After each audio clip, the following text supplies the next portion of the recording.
Everybody, आप लोग की पॉलिटी की बैच में आज हम लोग स्टार्ट करेंगे थोड़ा सा state polity, right. State polity, तो जब स्टेट पॉलिटी यहाँ स्टार्ट ही कर रहे हैं तो सबसे पहले हम क्या देखेंगे, गवर्नर को। गवर्नर यानी राज्यपाल।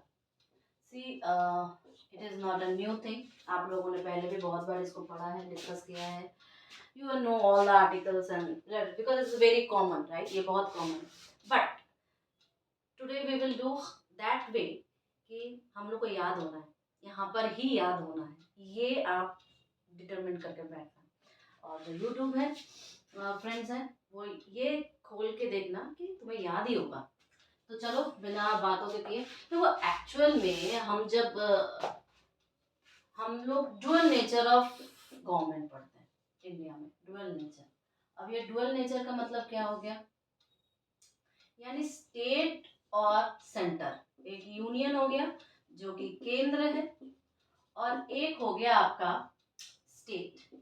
अब स्टेट ये नहीं है कि जब इनिशियल में जब आप लोग पॉलिटी पढ़ना ही स्टार्ट करते तो हम लोग पूरे भारत को एक स्टेट के रूप में लेते हैं। तो बट यहाँ पर राज्यों की बात हो रही है। राज्यों की मतलब क्या कि पूरे कंट्री में डिफरेंट स्टेट्स, जो कि इंडिया में 28 है, राइट। सो यहाँ पे अपने स्तर पर काम होता है, यहाँ पे अपने स्तर पर काम होता है। ये केंद्र सूचियों पर कानून या विधियां बनाते हैं, ये अपने राज्य सूची पर बनाते हैं, राज्य सूची पर बनाते हैं। और दोनों अगर मिलके बना रहे हैं तो वो समवर्ती सूची पर बना रहे हैं, समवर्ती सूची पर बना रहा है, ठीक है। Union list and state list, but priority किसकी है, इसकी प्रायोरिटी है। अगर कोई कन्फ्लिक्ट हो गया, कोई दिक्कत हो गई तो फिर जो रेसिडुअल पावर्स है वो भी इसके पास है। सो वी कैन सी कि केंद्र के पास ज्यादा पावर है, ठीक है। But anyhow we have dual system. अगर हम पावर प्रिंसिपल, एक प्रिंसिपल होता है, अगर आप देखोगे थोड़ा सा वर्कआउट करना पावर प्रिंसिपल के बारे में, तो ये क्या कहता है कि जो डेमोक्रेटिक राज्य होते हैं उनमें क्या होता है कि सेपरेशन होता है, पावर का सेपरेशन होता है, ठीक है। So this says about the power separation, power separation, ठीक है। ये कहां पर होगा ये पावर सेपरेशन, डेमोक्रेटिक, डेमोक्रेसी में, ठीक है। डेमोक्रेसी में अगर यही अब कैसा पावर, यानी कि आपके पास कार्यपालिका होगी, विधायिका होगी, फर्स्ट ऑफ ऑल विधायिका होगी, आपके पास कार्यपालिका होगी, और आपके पास क्या होगा, न्यायपालिका होगी। ओवरऑल अगर मोटे मोटे तौर पे देखें तो दिस मीन्स लाइक दैट, मतलब क्या होगा, एक एग्जीक्यूटिव होगा, ठीक है, एक आपका जुडिशरी होगा, ठीक है। So this thing will be like this way. तो हम क्या कह सकते हैं, अब अगर हम ये जो सेम पैटर्न है, ये सेम पैटर्न आपका यहाँ भी काम करेगा और यही सेम पैटर्न आपका यहाँ भी काम करेगा, ठीक है। तो क्योंकि हम स्टेट पॉलिटी पढ़ रहे हैं तो हम लोग हर चीज को स्टेट वाइज देखेंगे। अब अगर कोई कहे कि आप स्टेट किसको कहते हो, आप स्टेट किसे कहते हो, तो किसे कहते हो भाई, आप स्टेट को कल्चरली भी कह सकते हो, कल्चर वाइज कह सकते हो, कल्चरल वाइज भी कह सकते हो। आप स्टेट को नेशनल या राष्ट्रवादी के बाद से भी कह सकते हो, या आप स्टेट को एक पॉलिटिकल व्यू में भी कह सकते हो, ठीक है। स्टेट को इसी तरीके से कह सकते हो। तो जब हम कहते हैं कि एक ज्योग्राफिकल स्ट्रक्चर होना चाहिए, ज्योग्राफिकल स्ट्रक्चर होना चाहिए, अगर कोई चीज मतलब कोई एक एरिया को हम स्टेट कर रहे हैं तो ठीक है, उसके पास कन्फाइंड जनसंख्या होनी चाहिए या पॉपुलेशन होना चाहिए, पॉपुलेशन या जनसंख्या होनी चाहिए, ठीक है। प्लस उसके पास क्या होना चाहिए, उसके पास अपने डिसीजंस को लेने के पावर्स होने चाहिए। अब कोई मुझे बता सकता है कि इसको हम लोग क्या बोलते हैं, जिसके पास डिसीजन, संप्रभुता, संप्रभुता, ठीक है, दिखाई दे रहा है आपको, संप्रभुता होनी चाहिए। और नेक्स्ट वो शासन कैसे चला रहा है, ठीक है, शासन।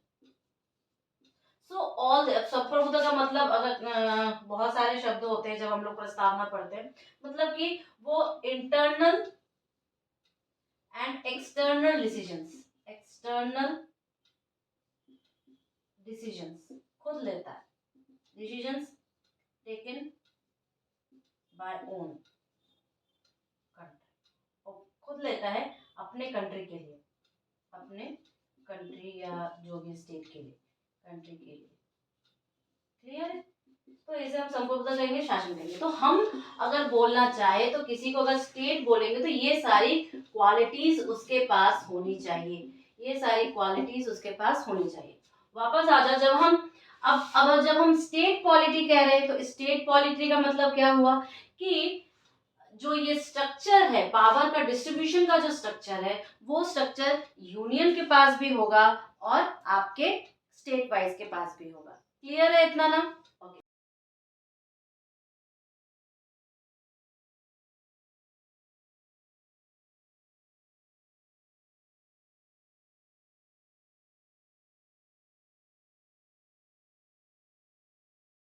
अगर मैं इसी को स्टेट वाइज देखूं, स्टेट वाइज, ठीक है, तो स्टेट वाइज में क्या रहेगा मेरे पास? एक तो हमारी कार्यपालिका रहेगी, कार्यपालिका, ठीक है, और एक हमारी क्या रहेगी? व्यवस्थापिका रहेगी, ठीक है। जुडिशरी को अलग लेते हैं बिकॉज देखो एक्चुअल में जो जुडिशरी होता है वो हमारे पावर सबसे ज्यादा यूनियन के पास ही होता है, भले हमारे पास हाई कोर्ट हो state wise, but it's okay. So इसमें क्या होगा? कार्यपालिका में दो अंग ही होंगे, एक तो आपका गवर्नर का होगा, गवर्नर का होगा मतलब कि राज्यपाल होगा, जैसे कि केंद्र में कौन होता है? राष्ट्रपति होता है। दूसरा आपके पास मंत्री परिषद होगा, मिनिस्टर ऑफ काउंसिल होगा, मंत्री परिषद या minister of council of ministers, council of ministers होंगे, ठीक है। अब इस काउंसिल ऑफ मिनिस्टर्स का जो मुखिया होता है, जो हेड होता है, वो कौन होगा भाई? चीफ मिनिस्टर होगा, मुख्यमंत्री होगा, चीफ मिनिस्टर, ठीक है, या मुख्यमंत्री। इतना क्लियर है, राइट? उसी तरह अगर व्यवस्थापिका में आ जाओ तो व्यवस्थापिका में हम लोग किसकी बात कर रहे हैं? जहां पर हमारे पास क्या है? एक यूनिकैम्बियल होता है और एक ड्यूअल होता है, बाइकैम्बियल होता है, यानी कि एक सदन और या एक हाउस होगा या द्विसदन होगा, या बाइकैम्बियल होगा और एक यूनिकैम्बियल होगा। यूनिकैम्बियल में सिर्फ और सिर्फ विधानसभा होगी, विधानसभा, स्टेट के लिए बात कर रहे हैं हम। और द्वि में क्या हो जाएगा? आपके पास क्या हो जाएगा? विधान परिषद हो जाएगी, परिषद हो जाएगा, और एक हो जाएगा विधानसभा। क्लियर है इतना? इज दिस क्लियर और नॉट? ये थोड़ा सा हम लोग डिफ्रेंशिएट कर रहे हैं, ठीक है। तो विधानसभा को स्टेट लेजिस्लेटिव असेंबली कहेंगे, स्टेट लेजिस्लेटिव असेंबली, और इसको क्या कहेंगे हम लोग? State legislative council.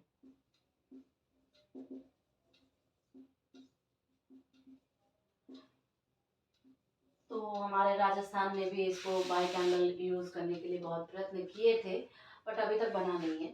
So now you can say मी कि देखो हमारे पास किन किन राज्यों में बाइकैम्बल है, माने द्विसदन है, टू हाउसेस है, टू हाउसेस, यानी कि हमारे पास क्या क्या है?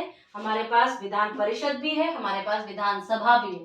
तो यूपी के पास है, महाराष्ट्र के पास है, आंध्र प्रदेश के पास है,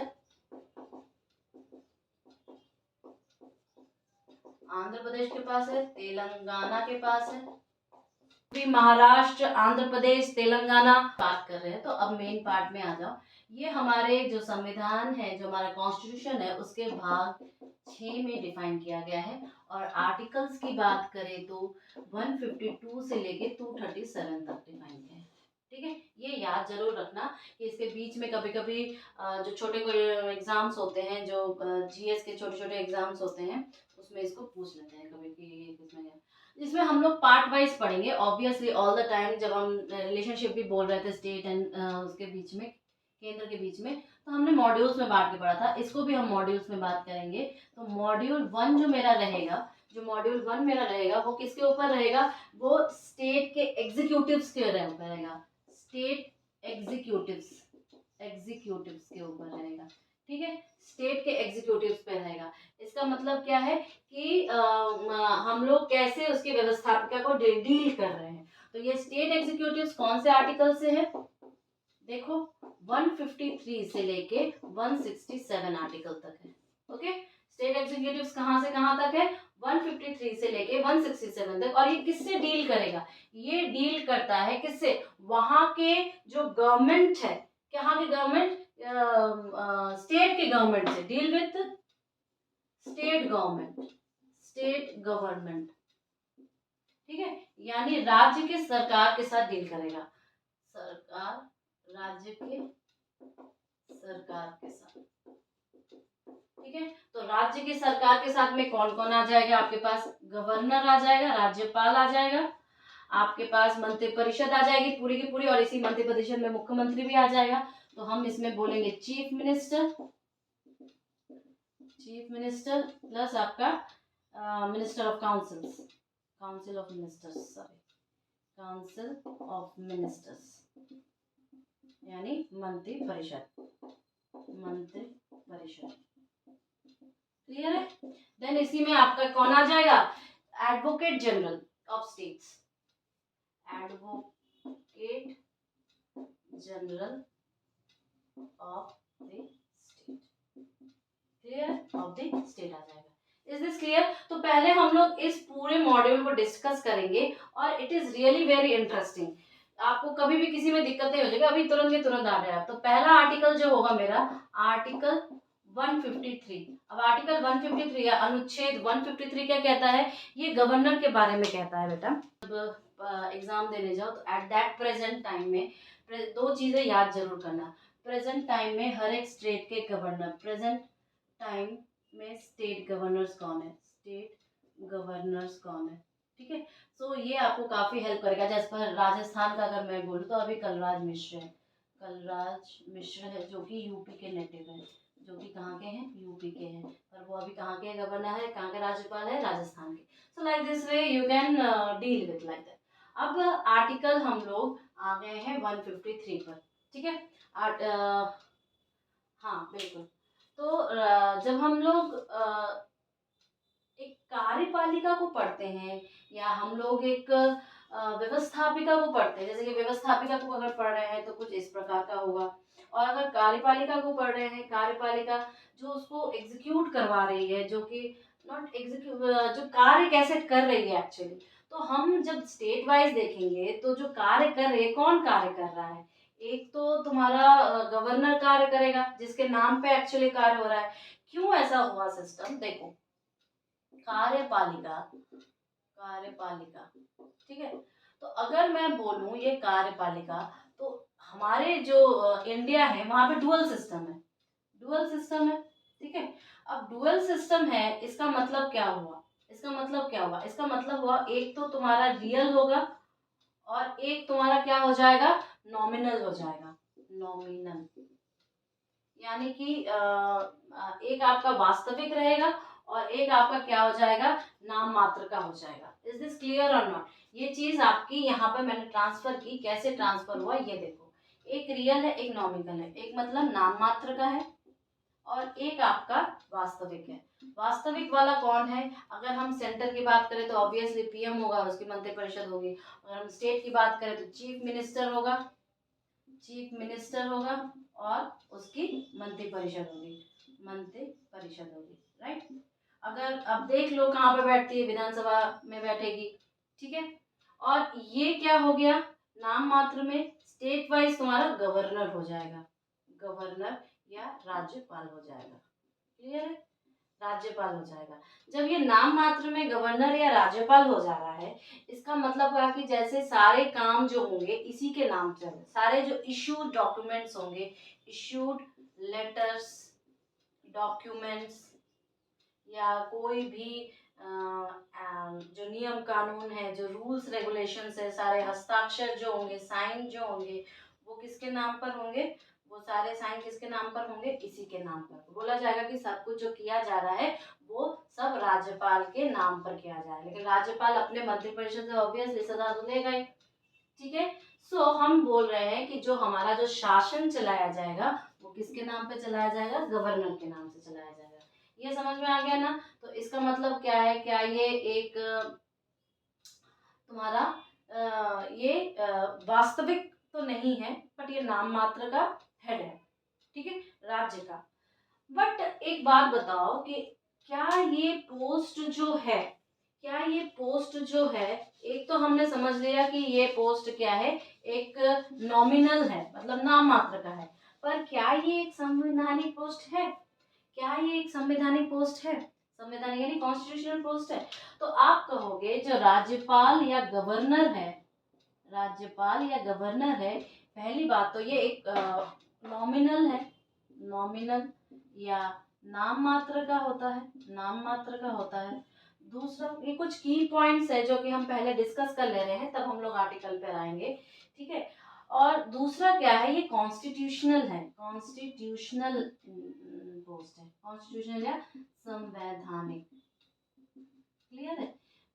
ये सारी चीजें तो है, पर कॉन्स्टिट्यूशनल है या संवैधानिक प्रधान है, क्लियर है। लेकिन अगर इसको देखा जाए तो गवर्नर जो होता है कभी भी सेम स्टेट का नहीं होता। याद रखना, गवर्नर से रिलेटेड दो आयोग, दो आयोग, ठीक है। कौन कौन से दो आयोग, एक आपका सरकारिया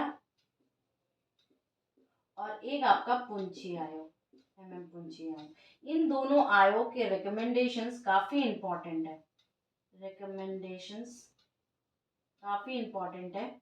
ये हम लोगों ने स्टेट यूनियन के रिलेशनशिप में देखा, और इसमें भी देखेंगे इनका जो रिकमेंडेशंस हैं कि कैसे वो उस स्टेट का नहीं होना चाहिए, बाहर के स्टेट का होना चाहिए, all those things we will study. तो हम बोलेंगे कि ये जो है डायरेक्ट कांटेक्ट, जो गवर्नर का कांटेक्ट होता है डायरेक्ट यूनियन से होता है, डायरेक्ट केंद्र से होता है। तो कुछ इसको कहते हैं क्या कि ये एज ए एजेंट काम करता है, एजेंट, एजेंट किसका agent, agent of the centre, यानी यूनियन का, केंद्र का एजेंट, सेंट्रल गवर्नमेंट,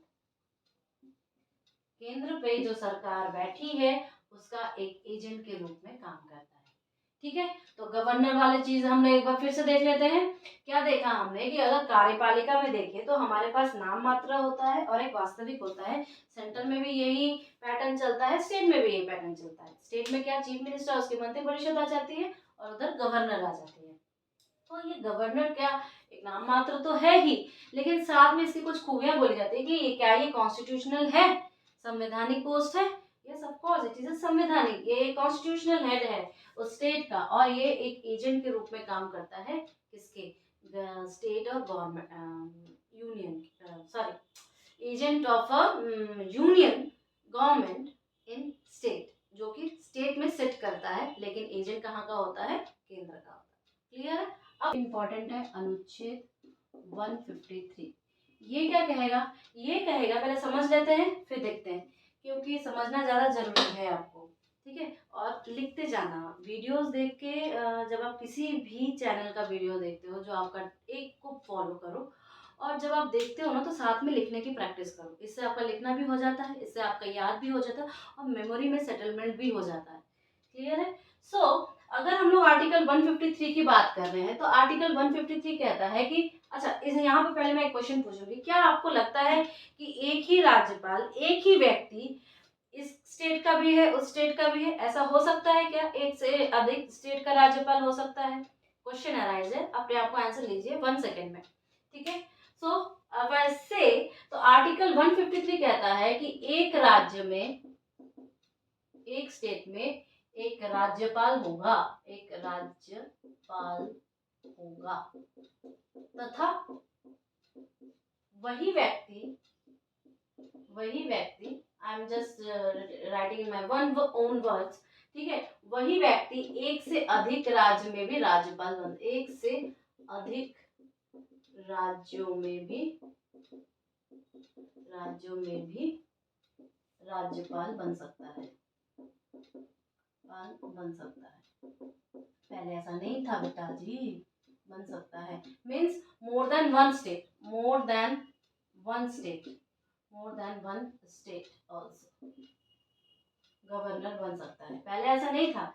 इसको कब लगा गया है? 7th कॉन्स्टिट्यूशनल अमेंडमेंट या 7वां संविधान संशोधन किया गया। 7वां संविधान संशोधन किया गया और उसमें बोला गया कि ये तो हम लोग बाद में और भी पढ़ेंगे। उसमें बोला गया इस आर्टिकल में कि एक से ज्यादा वो बन सकता है दूसरे स्टेट का। जैसे कि अगर हम एग्जांपल के तौर पे राजस्थान का ले तो राजस्थान में जो आपका गवर्नर या राज्यपाल का स्थान था वो 2010 से लेके 2012 तक रिक्त था। ठीक है, तो वहां पर काम कौन करेगा? राज्यपाल का। तो पंजाब के राज्यपाल ने, पंजाब के गवर्नर ने, पंजाब ने के गवर्नर ने ये यहाँ के राज्यपाल का काम किया, राजस्थान के गवर्नर का ड्यूटी दिया।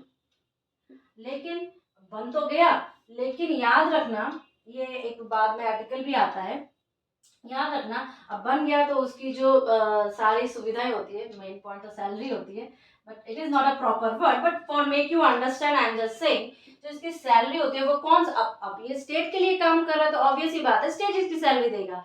तो जो स्टेट को अब इतने सारे दो एक से ज्यादा स्टेट में काम कर तो कौन सा स्टेट सैलरी देगा? ये कौन डिसाइड करेगा? ये प्रेसिडेंट डिसाइड करेगा, याद रहे प्रेसिडेंट डिसाइड करेगा कि ये इसकी सैलरी का प्रपोर्शन क्या होगा, मतलब कौन सा स्टेट कितने प्रपोर्शन में इसको सैलरी में रहेगा। और ये कंसोलिडेटेड पे होता है, कंसोलिडेटेड फंड से आता है, किसके? स्टेट के, यानी संचित निधि पर आधारित होता है। ये हम लोग पढ़ेंगे वैसे, पर फिर भी I am just saying for knowledge extra. Any how, तो ये क्या कहेगा? आर्टिकल 153 कहेगा कि भाई एक राज्य है उसका एक राज्यपाल होगा, पर ठीक है एक व्यक्ति एक से ज्यादा राज्यों का राज्यपाल हो सकता है, इसमें कोई दिक्कत नहीं है। और ये कब किया गया? ये 7th कॉन्स्टिट्यूशनल अमेंडमेंट या 7वां संविधान संशोधन के द्वारा दिया गया।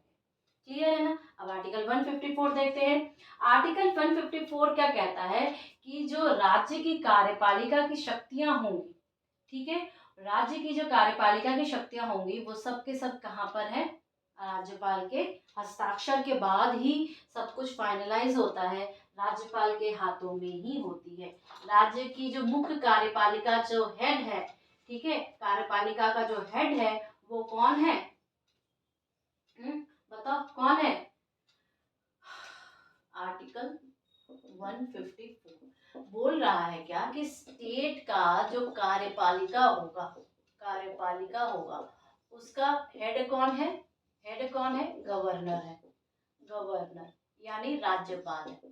ठीक है, अब राज्यपाल के नाम से सारे काम होते हैं, उसके हस्ताक्षर से सारे काम होते हैं, लेकिन ये मदद उसके अधीनस्थ अधिकारी करते हैं, अधिकारी या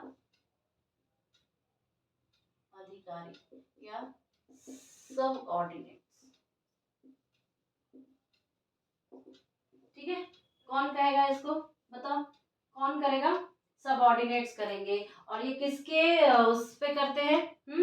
किसके कहने पर, मतलब जो ये आपके जो एग्जीक्यूटिव्स होते हैं, ठीक है, जो ऑफिसर्स होते हैं, सबऑर्डिनेट्स जो होते हैं वो इनको हेल्प करते हैं। ठीक है, तो पावर किसके पास है? पावर तो आपके जो चल रहा है वो तो राज्यपाल के पास है, पर राज्यपाल डायरेक्टली नहीं करता, वो अपने अंडरटेकिंग ऑफिसर्स को लेता है।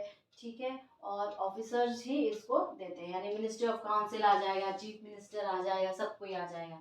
ठीक है, तो हेड तो होगा, इसको अगर हम थोड़ा अच्छे से लिखना चाहें तो हम कहेंगे स्टेट का हेड तो यही होगा, इसके हस्ताक्षर होंगे, इसके नाम पर शासन चलाया जाएगा, लेकिन वो अकेला नहीं करता, ये उसके अंडर के लोग करते हैं, अंडर पीपल्स करते हैं। कौन कौन होगा उसके पीपल में? चीफ मिनिस्टर होगा, ऑब्वियसली बात है, chief minister, council of ministers मंत्रिपरिषद, काउंसिल ऑफ मिनिस्टर्स या मंत्रिपरिषद, और आपका ऑफिसर्स होंगे, सबऑर्डिनेट ऑफिसर,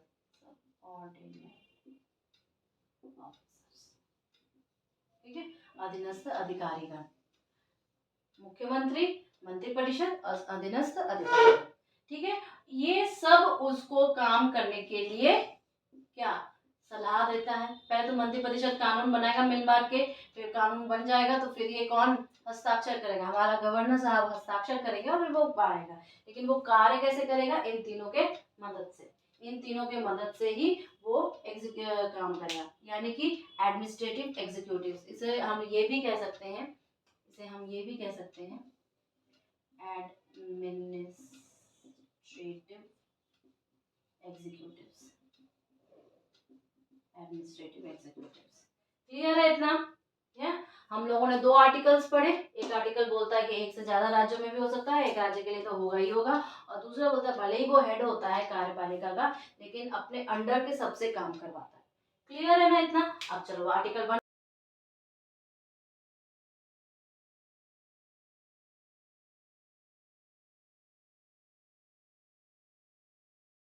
करेंगे। इस आर्टिकल 155 से पहले एक इम्पॉर्टेंट बात है जिसको हम लोग डिस्कस कर लेते हैं, गवर्नर या राज्यपाल। ठीक है, ये गवर्नर या राज्यपाल, मुझे बताओ कि हमारे इंडिया में ये क्या होता है, चयनित होता है या निर्वाचित होता है?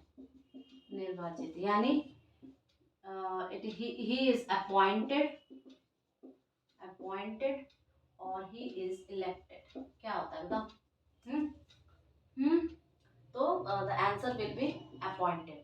ठीक है, इसके लिए कोई भी निर्वाचन का जो प्रणाली होता है कि क्षेत्रों में बांटा था, देखो हम लोगों ने परिसीमन आयोग ये सारी चीजें डिस्कस कर ली है, तो कोई मतलब नहीं होता यहाँ पे इसको वापस बताने का। बट इतना ये हम लोग जानते हैं कि जो इंडिया में जो राज्यपाल होता है वो अपॉइंटेड होता है, वो चयनित होता है, राष्ट्रपति के प्रसाद पर्यंत पद होता है, all those things what ever में भी, ये हम बात के आर्टिकल्स में डिस्कस करेंगे। बट हम लोग ये जानते हैं कि ये चयनित होता है, ये निर्वाचित बिल्कुल भी नहीं होता है। Can you give me the example? ये चीज हम लोगों ने कहाँ से लाई है? ये चीज हम लोगों ने कनाडा से उठाया है। ठीक है, तो और ये कौन करता है? ये सेंटर करता है, याद रहे, सेंटर। ठीक है, जबकि इसका एग्जांपल हम दे सकते हैं यूएसए में। यूएसए में क्या होता है, निर्वाचित होता है गवर्नर, और ये स्टेट्स के द्वारा होता है। क्लियर है? सो ये एक एग्जांपल है जो मैंने आपको बताया। देखो बहुत सारी खामियां होती हैं, वाई चयनित नहीं हुआ, क्यों चयनित हुआ। ठीक है, तो ये एक डिबेट का विषय है, बहस वाद का विषय है, डिबेट या वाद का विषय है। Why why why nominated, only nominated, why not elected, why not elected. तो देखो ये बहुत डिबेट का विषय है। देखो कभी भी अगर निर्वाचन हुआ तो उसमें बहुत सारा economic expenditure, economic economic expenditure होता है। ठीक है, इकोनॉमिक एक्सपेंडिचर होता है। दूसरा, अगर वो किसी स्टेट के द्वारा चुना जा रहा है तो ऑब्वियसली किसी ना किसी दल से रिलेटेड होगा। जब वो दल से रिलेटेड होगा तो ऑब्वियसली फेवर भी दल का करेगा। ठीक है, तो पार्शियलिटी हो जाएगी, डिस्क्रिमिनेशन हो जाएगा वहां पे, डिस्क्रिमिनेशन ऑफ पर्टिकुलर पार्टी और स्टेट। ठीक है, ये सारी चीजें एक प्रॉब्लमेटिक डिस्कस क्वेश्चन है, और भी बहुत सारे पॉइंट्स हैं जो हम लोग डिस्कस करेंगे, but I hope next class में हम लोग इसको डिस्कस करें तो ज़्यादा अच्छा होगा, it will be a fresh mind. But एक बार रिवीजन कर लेते हैं कि हमारा 153 और 154 2 आर्टिकल्स हम लोगों ने डिस्कस किया, एंड आई थिंक आपको एकदम याद हो गया होगा।